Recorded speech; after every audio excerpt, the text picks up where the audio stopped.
قل هل يستوي الذين يعلمون والذين لا يعلمون إنما يتذكر أولو الألباب.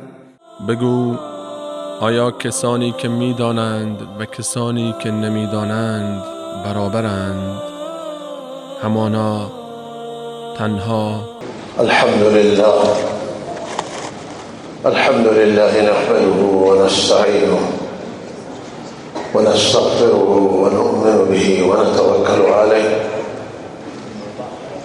ونعوذ بالله من شرور أنفسنا ومن سيئات أعمالنا ونعوذ بالله من شرور أنفسنا ومن سيئات أعمالنا من يهده الله فلا مضل له ومن يضلله فلا هادي له وأشهد أن لا إله إلا الله وحده لا شريك له وأشهد أن سيدنا ونبينا ومولانا محمدا عبده ورسوله صلى الله تعالى عليه وعلى آله وصحبه أجمعين. أما بعد فأعوذ بالله من الشيطان الرجيم. بسم الله الرحمن الرحيم. وما هذه الحياة الدنيا إلا لهو ولعب وإن الدار الآخرة لهي الحيوان لو كانوا يعلمون. به فکر بنده رسید که در رابطه با هدف اصلی و هدف بزرگ که الله تعالی برای اون هدف من و شما را خلق کرده است و آفریده است، در رابطه با او هدف جملات شکسته و کلمات چند خدمت شما عرض بشه و لہذا خواستم کلماتی را به فضل الهی و توفیق پروردگار خدمت شما عرض کنم که در رابطه با مقصد عظیم و مقصد بزرگ که بعثت انبیاء علیهم السلام برای آن مقصد بوده و کتابهای آسمانی را الله تعالی برای آن مقصد نازل کرده است.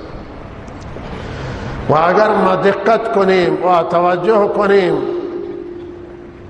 قرآن عظیم و شان در روشنایی قرآن و روشنایی حدیث بعثت انبیاء علیهم السلام ما میبینیم که الله تعالی همه این عالمیان را و کائنات را و کل این موجودات را تنها و تنها برای همین یک هدف آفریده است که او شناخت رب العالمین و ایمان به ذات یگانه پروردگار است و بندگی الله تعالی است و عبادت خدای عز و جل.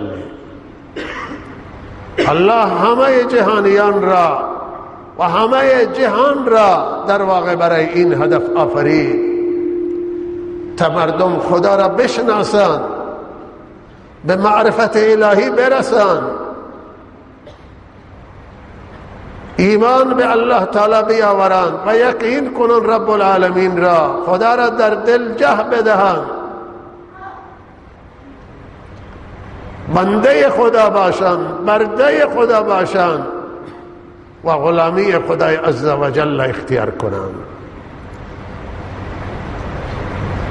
کل تمام موجوداتی که در این عالم موجوده برای هدف بندگی آفریده شده است. انسان برای بندگی و همه موجودات برای خدمت انسانه. و هو الذی خلق لكم ما فی الارض جمیعا ثم استوى الى السماء فسواهن 7 سماوات وهو بكل شيء عليم. الله آن ذاتی است که زمین آفرید و جمیع آنچه که در زمین و آنچه که در زمین همه برای منافع انسان آفرید تا خدمت انسان انجام بگیره، تا نیاز انسان برآورده بشه، تا به سوالات انسانها و نیازمندی هایشون الله خواست پاسخ مثبت بده و نیاز اونها را برطرف کنه و دغدغه‌های اونها را مرتفع بسازد. همه چیز را الله در خدمت انسان قرار داد و تا آیه بعدی می آید. در آیه بعدی مطرح است که انسان را الله بعد از خلقت زمین و آسمان است که مطرح شده خلافت آدم علیه السلام بر روی زمین و علم و دانشی که الله تعالی در اختیار انسان گذاشتن، کرامتی که الله تعالی به انسان انعام کردن و الله تعالی انسان را اکرام کرد با نعمتهای مادی. هو الذی خلق لكم ما فی الارض جمیعا ثم استوى الى السماء. به مادیات اشاره و نعمت مادی که الله تعالی در اختیار انسان گذاشته است. و اذ قال ربك للملائكة انی جاعل فی الارض خلیفه قالوا اتجعل فيها من يفسد فيها ويسفك الدماء. اشاره به نعمت معنوی است. الله تعالی نعمت عظیم و بزرگ خلافت روی زمین و جانشینی پروردگار بر روی زمین را به انسان واگذار کرد و این کرامت بسیار عظیمی است، اکرام بزرگ، احترام بزرگ الله تعالی داد به انسان که به فرشتگان همین نصیب نکرد.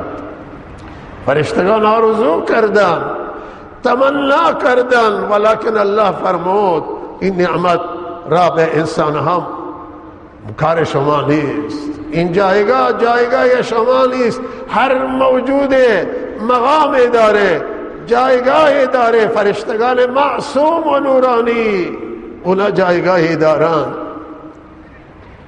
و شیطان حسد کرد که این جایگاه مال من. فرشتگان حسد نکردن، اونا معصوم بودن از حسد. شیطان حسد کرد و حسود متکبر میشه و متکبرم حسود میشه و لحظه حسد ورزید و تکبر کرد که این جایگاه مال من هست و این جای انسان نیست. و امر صریح پروردگار را، نص صریح خدا را انکار کرد. از روی تکبر، نافرمانی از روی سیالنگاری و سستی نبود، نافرمانی از روی تکبر بود و الله او را رنده درگاه کرد و ملعون قرار داد. الله من شما را نجات بده. لہذا این از بین همه موجودات و عالمیان الله انسان را خلافت عنایت کرد، الله انسان اکرام کرد و نعمتهای عظیم خود را مادی و معنوی را بر انسان تمام کرد. و الله تعالی به انسان علم داد، دانش داد. همه علومی که امروز توی دانشگاه های ما تدریس میشن، توی حوزه ها تدریس میشن، زمین اینها را الله تعالی برای بشر فراهم کرد. تمام این علم و دانش و اختراع و ابتکار، همه اینها ایجادات و اختراعات، اینا میراث بشران، میراث آدمی زادن. اینا در سرشت آدم گذاشته شدن، در فطرت انسان موجودن. آنچه که الله برای منافع انسان خلق کرده الله در دل انسان می اندازد که تو این اختراع کن. اینی که برق اختراع کرده واقعا کماله، اما این کمال از رب العالمین هست. اونی که هواپیما را اختراع کرده، کشتی را اختراع کرده و این ایجادات مختلف اختراع کرده است، واقعا کماله، واقعا شاهکاره. اما این شاهکار و اختراع برمیگرده ابتکار به رب العالمین. الحمدلله رب العالمین معنی زمینه. همه ستوده ها و همه تعریف از آن رب العالمین، تعریف از این معماری که این مسجد زیبا ساخته است و این از آن پروردگاره که عقل داده، سلیقه خوش داده و نیک داده است که اون مسجد اینطور طراحی بکنه و بسازه. تعریفی که برای همه موجودات می شود، چون همه اینها را الله خلق کرده و هرچه داده خدا داده به ما، لہذا این همه به رب برمیگردن، به الله برمیگردن.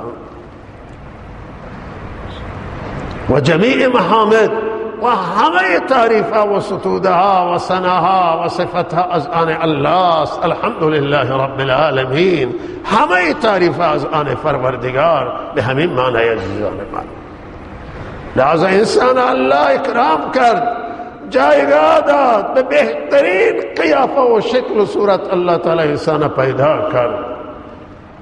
لقد خلقنا الانسان فی احسن تقویم. این نعمتی که الله تعالی داده هم مادیه و هم معنوی است.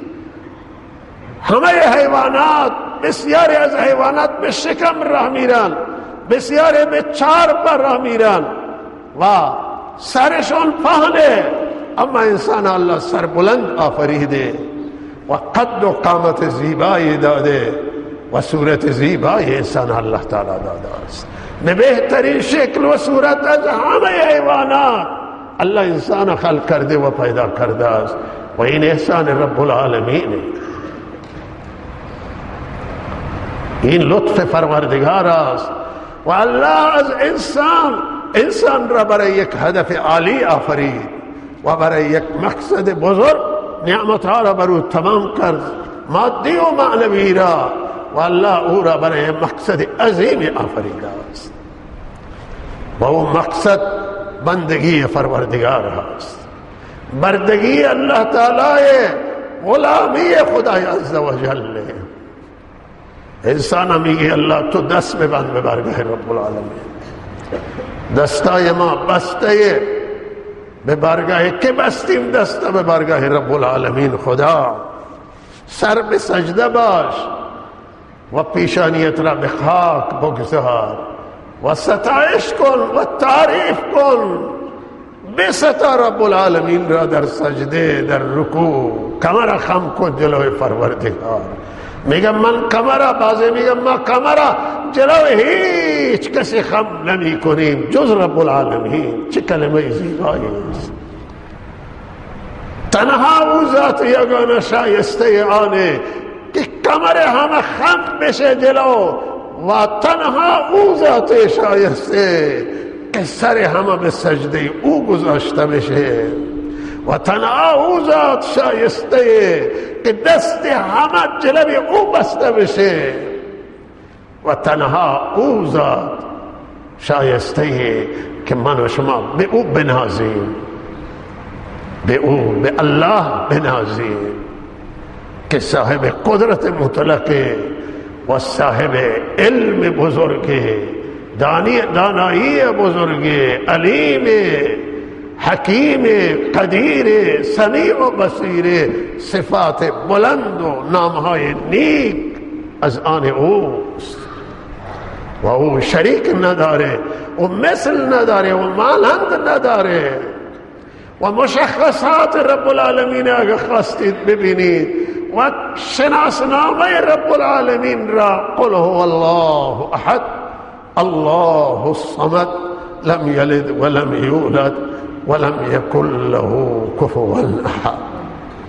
تلاوت کنید این سوره را تا بدانید که خدا چه ذات عظیمه. همه ما را وقتی میخوام بشناسند از فامیل من سوال میکنن. بسیاری از پدر توی کشورهای عربی بیشتر و محاورات و اصطلاحات عرب میگن فلانی فرزند فلانی بیشتر، و توی مناطق ما فامیل ذکر میکنن. به هر حال به نام و نسب شناسایی میشه که فرزند چه کسی است و فرزند چه فامیلی است.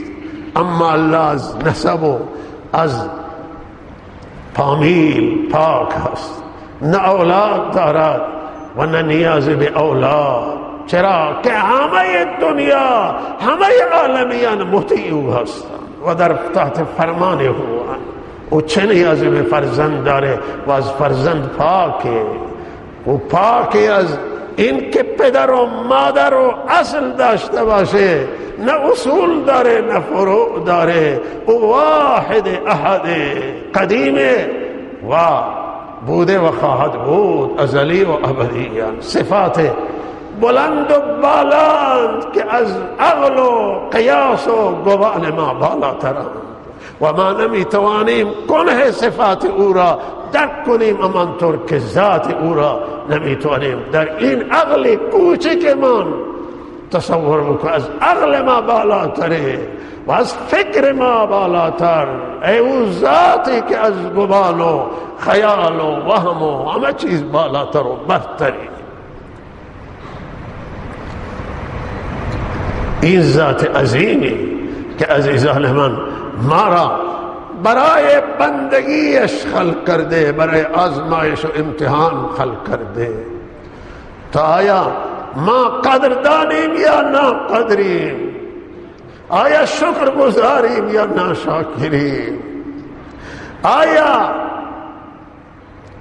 منعممون را ولی نعمتمون را میشناسیم یا نمیشناسیم، آیا بنده ایم یا بندگی نداریم و سرپیچی داریم و غرور داریم و غفلت داریم و تکبر داریم، آیا منیت خودمون را در مقابل پروردگار زیر پا میگذاریم و از من بی من میشیم، از خود بی خود میشیم و پناه میشیم به او، به ذات یگانه، به بندگی ذات یگانه پناه میشیم، به یاد او، به ذکر او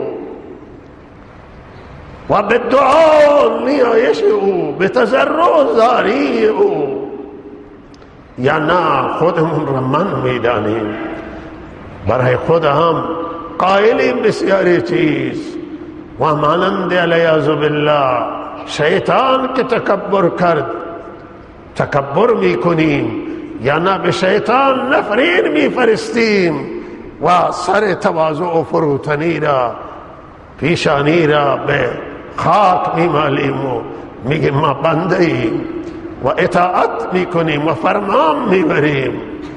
سمعنا و اطاعنا. وقتی که صحابه یک آیه نازل شد که الله تعالی محاسبه میگیره شما را، صحابه در ذهنشون گذشت که اگر خدا همه چیز را محاسبه بگیری، خیالاتی که در ذهن ما می آید اینا چه؟ الله تعالی فرمود که خیالات الله از شما نمی پرسه و منظور آیه هم این نیست که از خیالات و وساوس که در ذهن شما می آید شما را محاسبه بگیرد، ولی الله فرمود که شما بگید که سمعنا و اطعنا غفرانک ربنا. وقتی آیه نازل میشن دستور خدا می آید بدون درن، بدون فکر، در مقابل نص صریح و فرمان الهی شما تسلیم رخم کنید و اطاعت کنید و فرمان ببرید. بعد اگه اشکال ذهنتون گذشت بعد از سمعنا و اطعنا بپرسید و پاسخ داده خواهد شد به شما. ولهذا عزیزان من برای مقصد بزرگ آمدیم، مقصدی که امروز بشریت اکثر انسانهای دنیا مقصد گم کردن. خدا نکند ملتی گم بکنه مقصد زندگی را، برای هدفی که آمده بزرگترین و بالاترین مقصد زندگی که بندگی هست و ایمان آدم فراموش کنه.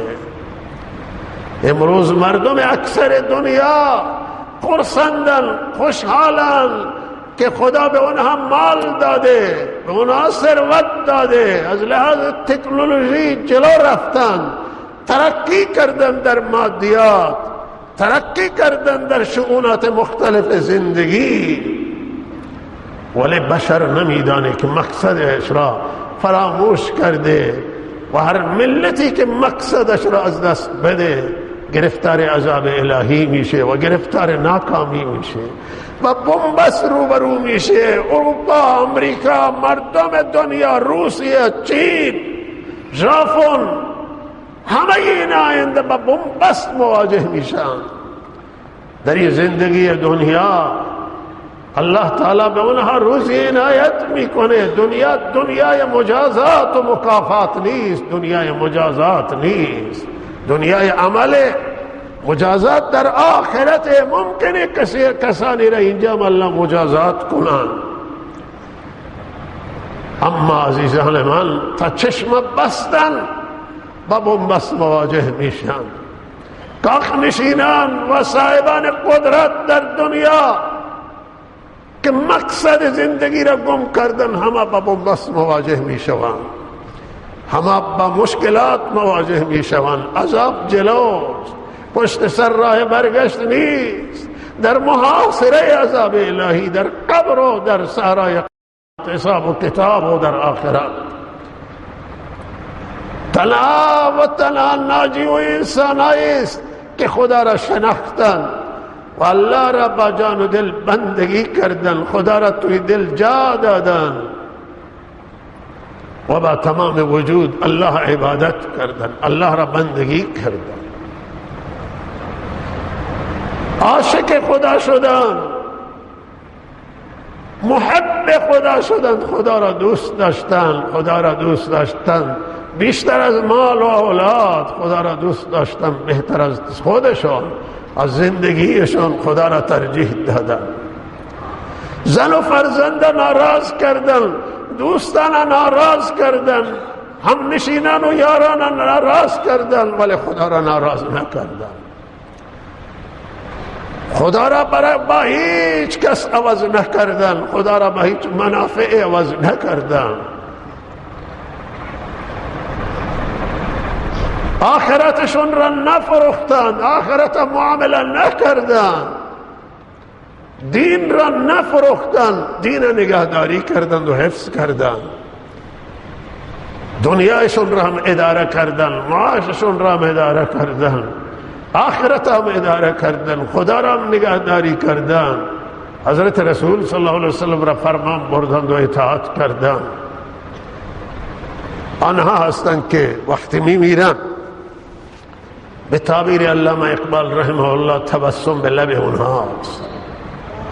اونها که با عرق جبین و عرق پیشانی از دنیا میروند، یعنی پیشانیشون عرق میکنه و دیگه فشاری بر سر اونها نیست و اونها به روح و ریحان، به نعمتهای بهشت و رحمتهای الهی و جوار رحمت پروردگار میشتابند. هر کس به جوار رحمت خدا نمیرسه، به جوار رحمتهای رب کسی میرسد که خدا را با دل و جان بندگی کرده، کسی که گناه را مورد آزمایش قرار نداده است، محرمات و تمام منکرات و معاصی که الله حرام قرار داده و کسی دیگه حرام نکرده است، اونها را آزمایش کردن برای بشر خطرناک. بیدینی را آزمایش کردن، بی ایمانی را آزمایش کردن، مخالفت خدا و رسول را آزمایش کردن، مسیر خطرناکی است.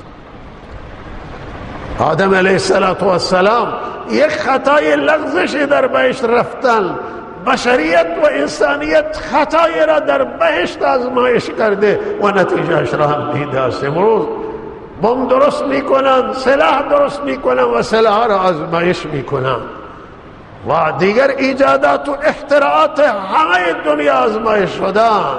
تا آزمایش نباشه به استاندارد نمیرسه.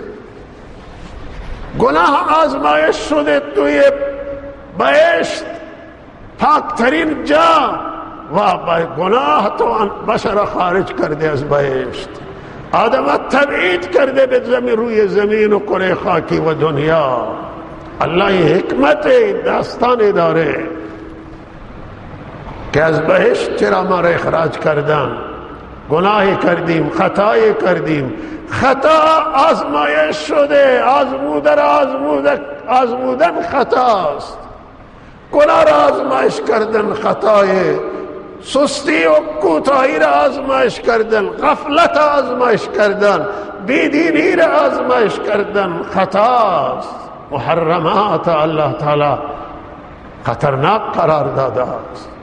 همین محرماتن که آدم به جهنم میبرند، همین گناهند که انسان سرگردان میکنند، همین گناهند که تبدیل به زلزله میشوند، تبدیل به آتش و بم میشوند و سر آدم میریزند، همین گناهند که طوفان به وجود میارند، طوفان‌های گناه و طوفان‌های سندی و طوفان‌های مختلف دنیا راه میفته، سونامی در دریا و زلزله در خشکی، همه اینها نتیجه گناهند، این نتیجه معصیت و این نتیجه نافرمانی است. این عمل زنای که عذاب مریضی ایدز را، مریضی لاعلاج و خطرناک از پا در آورنده را به وجود آورده است و دنیا از علاجش، جامعه جهانی از علاجش عاجزه.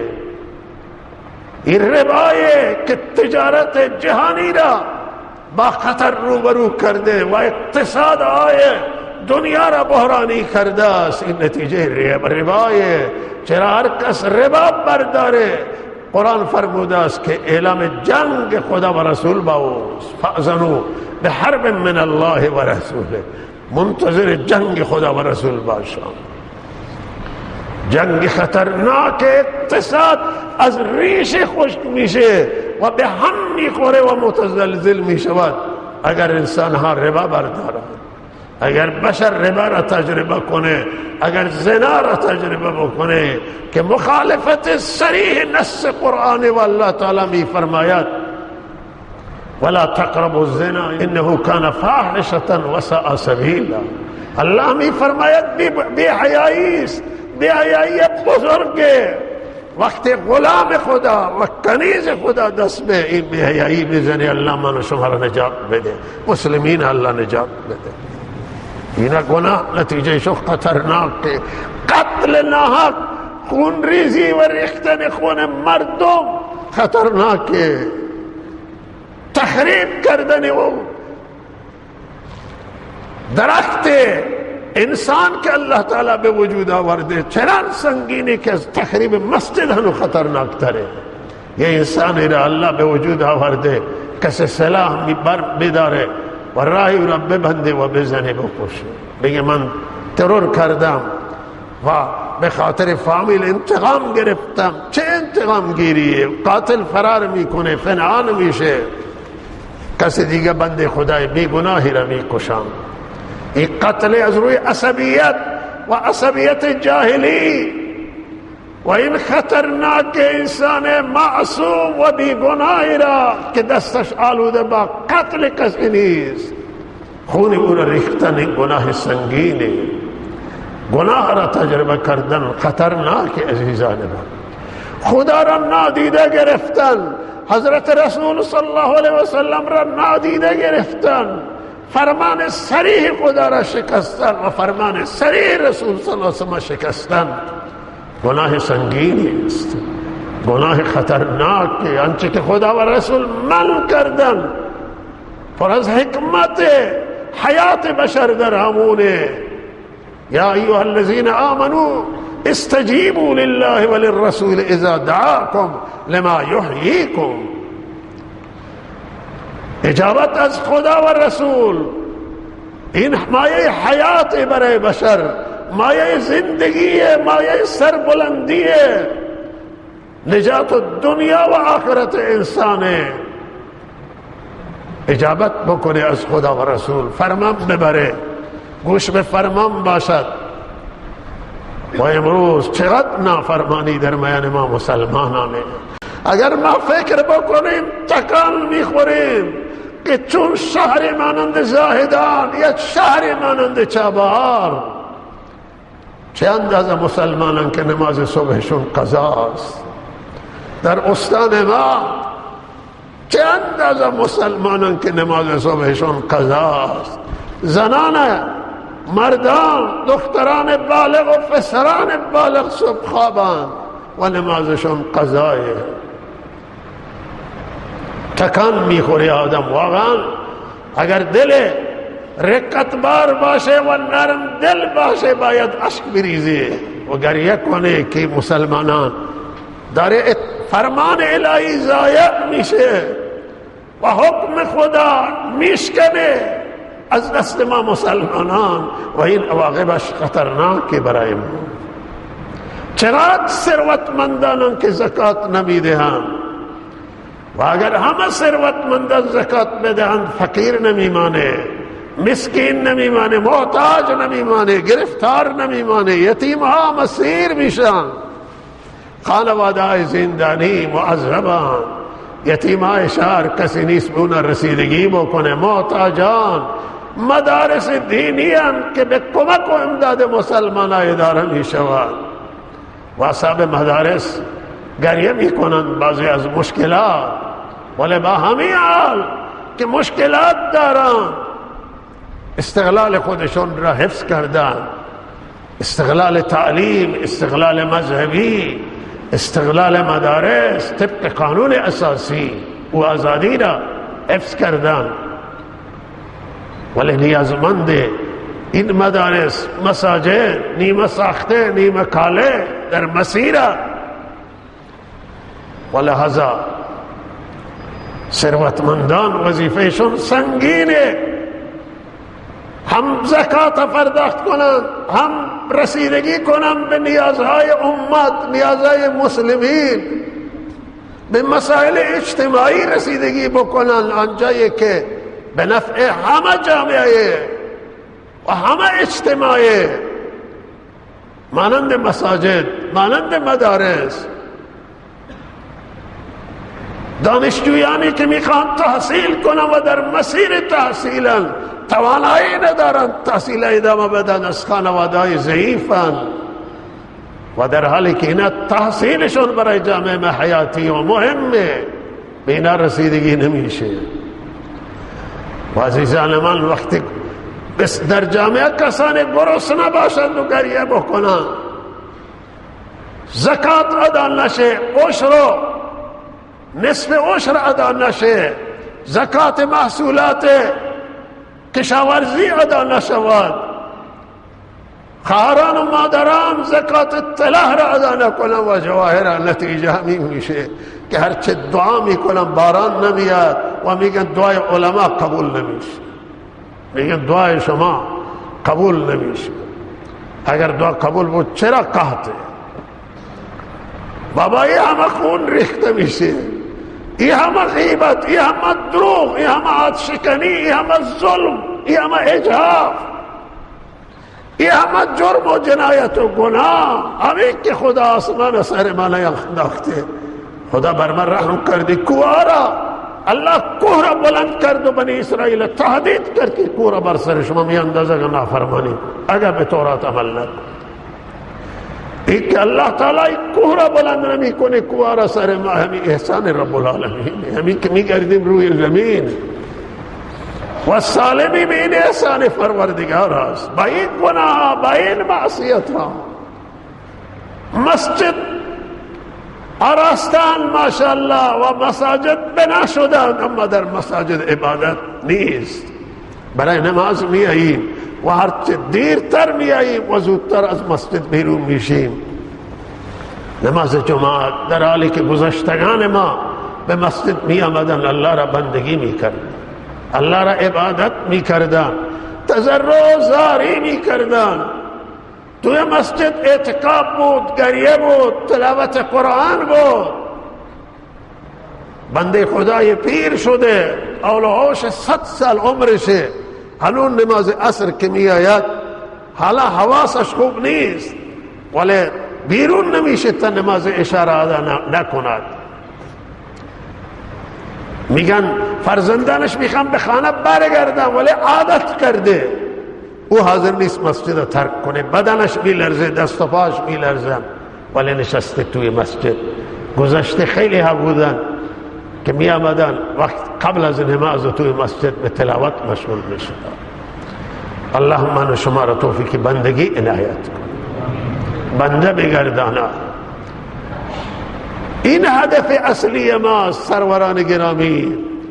ما را الله آزمایش کرده به گناه ها و معصیت، نفس و شیطان هر دو ما را میکشن به گناه و معصیت میکشن. گناه جاذبه داره، گناه لذت داره، گناه تویش منافع موجوده به ظاهر. و الله فرموده که نزدیک گناه نروید، لا تقربوا الزنا، نزدیک زنا نروید، لا تقتلوا النفس التي حرم الله ولا تقربوا مال اليتيم، آدم نکشید که خدا حرام قرار داده ناحق، و یتیم نزدیک مال یتیم نروید. امروز بر یتیم ها ظلمه، حق زنان توی جامعه ما ضایع میشه، حق یتیم ها ضایع میشه، حق بچه های که پدرشون را از دست دادن ضایع میشه، مالشون حیف و میل میشه. چند از سنگین خوردن مال یتیم. الله من شما را نجات بده از مال یتیم. خطرناکه، خوردن آتش جهنمه، فرو بردن آتش جهنم در شکم مال یتیم تباه میکنه، برباد میکنه. و لحظه از همه گناه، چشم حفاظت کردن از گناه، گوش و زبان حفاظت کردن، شکم از مال حرام حفاظت کردن، دست و پا از گناه حفاظت کردن، کل بدن کنترل بکنیم از گناه. این است تقوا. و جنت جای پرهیزگاران و متقین. الله من شما را متقین بگردد. جامعه ما سرورانم تا او زمانه ما در خطریم که پایبند مسائل شرعی نشد، نماز برپا نکردیم به خوبی. تنها راه نجات ما آن است که ما مضبوط بگیریم شریعت اسلام را، عمل کنیم به دستورات خدا، به قرآن عظیم الشان، سنت مبارکه حضرت رسول صلی الله علیه و سلم. قوت جامعه ما با تقوای با بمب اتم نیست، با سلاحهای اتمی نیست. قوت جامعه ما با ایمانه، با عمل کرده صحیحه، با اخلاق وارسته است، با خدا ترسی و پرهیزگاری. ملتی شکست ناپذیره، ملتی مستحکم و مضبوطه و محفوظه که او عامل به شریعت بشه، با خدا راست بشه، حمایت خدا را داشته باشه، نصرت الهی شامل حالش بشه، مورد توجه خدا قرار بگیره، مورد الطاف رب العالمین قرار بگیره. خدا از ملتی راضی باشه و خلل ناپذیره، او تارمار نمیشه، او فرهنگش نابود نمیشه، او ملت محفوظه که او ملت خدا را بندگی بکنه، جمع بشه، گناه را ترک کنه و توبه کنه. دست جمعی و توبوا الی الله جمیعا ایها المؤمنون لعلکم تفلحون. دست جمعی توبه بکنه و از پروردگار فرمان ببره و اطاعت کنه. راه نجات تنها و تنها در اتباع سید المرسلین رحمت للعالمین امام النبیین محمد امین صلی الله علیه و سلم هست. و تنها راه نجات فرمان برداری از خدای عز و جل، اطاعت از رسول صلی الله علیه و سلم، اطاعت از خدا است. خدا و رسول را در کل اطاعت کنیم، احکام الهی را عمل کنیم و احکام را بدانیم، دینمون را یاد بگیریم و خدا را بندگی کنیم.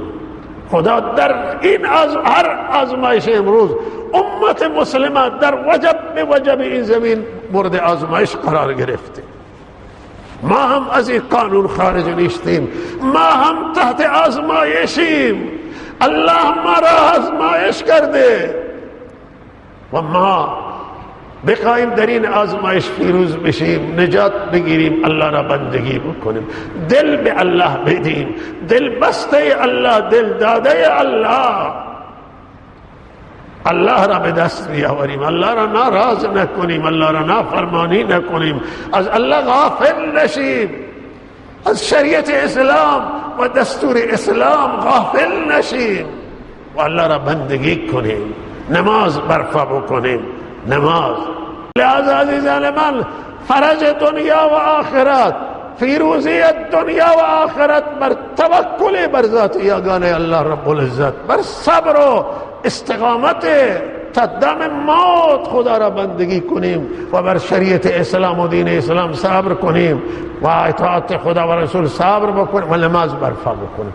انشاءالله مشکلات دنیا و آخرت حل. عزیزان من، اشتباه بزرگی اگر ما فکر کنیم که اسلام و دین آمده تا مشکلات آخرت ما را حل بکنه. نه، الله تعالی فرج گذاشته در دین و احکام دین برای دنیای ما فرج گذاشته و آخرت ما فرج. کامیابی دنیا و آخرت، سعادت دنیا و آخرت، موفقیت دنیا و آخرت به دینه. در دین الله فرج گذاشته. الله نصرت میکنه. اشتباهی به خدا قسم اگر ما فکر بکنیم که خدا بندگانش را نصرت نمیکنه، خدا ضعیف و نصرت نمیکنه، نه، خدا نصرت میکنه. الله رضامندی خودش را نصیب همه من و شما بگرداند و الله تعالی در مسیر صحیح و درست من و شما را سوق بده و ببره. ربنا تقبل منا انك انت السميع العليم وتب علينا انك انت التواب الرحيم وصلى اللهم على سيدنا محمد وآله وصحبه أجمعين آمين. قل هل يستوي الذين يعلمون والذين لا يعلمون إنما يتذكر أولو الألباب.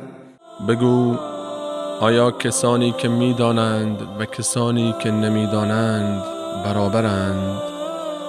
همانا